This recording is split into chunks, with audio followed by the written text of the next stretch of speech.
ATMs from last week. What did we, all right, that's another subject. I was thinking about that myself. Okay, good morning. How was your cross crawling? Was it fun?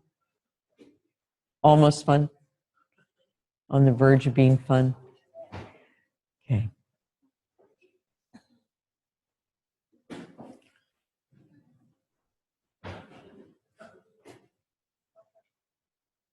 Why does he put that in the series? Not going to answer that question. All right. You can think about it. So I wanted to go back to, well, we had the word scan in the room in relation to ATM last week. I want to talk about the scan, and then I want you to talk about the scan, and then I want to talk about the scan. So it'll be ABA like that. But first of all, the first thing I want to acknowledge is that most of the lessons in the training were not, I think I've only given you one formal scan since I came. Maybe I'd have to look back on day one. I know I started the segment with a formal scan. It means asking you a lot of questions about how you were sensing different parts on the floor, the relation of shoulders to the spine, distances, things like that. We'll say formal, complete scan. And in the training, we don't start every lesson with a scan because I think we assume that once you start working with your attention, there's a body of attention that becomes available inside that automatically scans. So every time you lay down, every day that you lay down, you automatically begin to notice certain things about yourself. Is that so? Is that happening? And so you're self-scanning. But you're self-scanning because that attention has been made available to you by the way that you've been stretching and accumulating an attention which can turn toward your somatic life, your sensory experience, how you are. I don't want to say the body because in Feldenkrais we don't say the body.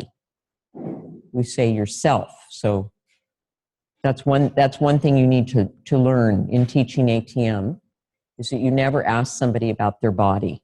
How does your body line? How does your body feel?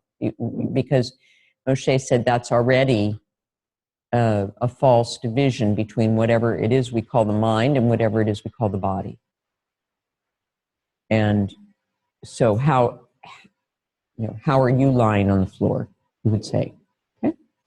So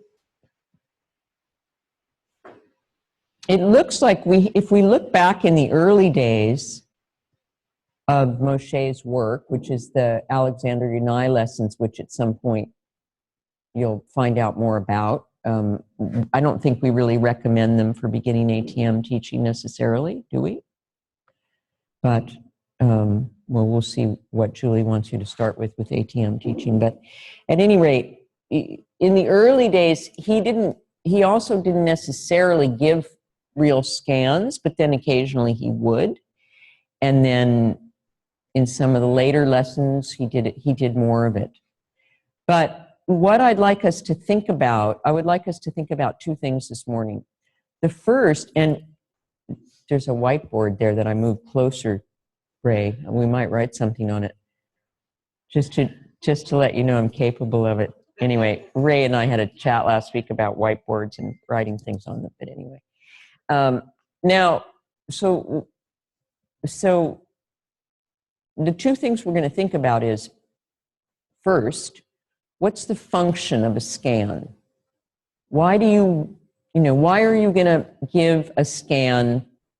Almost nearly every class you'll teach, you'll start with a scan. We could think about how long that scan needs to be. Also, that's interesting. So I would ask you to go into groups of 4, 5. Go into groups of 5 and come up with a few different reasons, just 5 minutes while you finish your coffee, 7 minutes while you finish your coffee.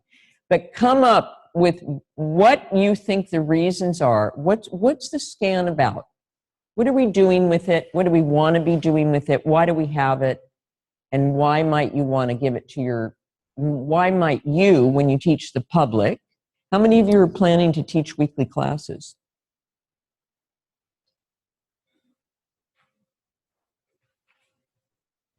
I see you, Joel. Yeah.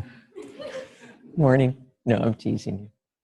Oh, you have the good drugs. You've got it together. All right.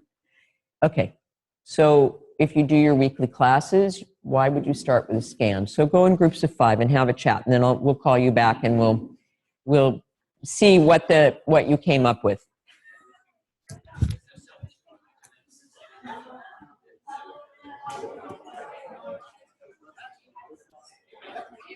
The first thing you need to know is how to count. 1, 2, 3, 4, 5, 6, 7, 8. Groups of 5. 9 people, it's just not productive.